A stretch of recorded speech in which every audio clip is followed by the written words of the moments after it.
Hey everybody, the stationary engineer here. So I just got a work order from a resident that just moved into an apartment that their left rear burner is not igniting on their Whirlpool natural gas stove. So the first thing I'm gonna do is I'm gonna come up and check, make sure that we do have spark. And see, we do have spark. You can definitely hear it, we can definitely see it, but the burner is not igniting. Now, what might not be readily apparent to you is actually just a very quick fix. So this stove just got cleaned, didn't get put back together properly. So if we go ahead and swap these burner caps,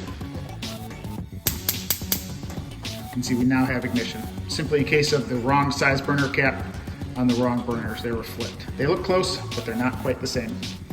Thanks for tuning in to the Stationary Engineer.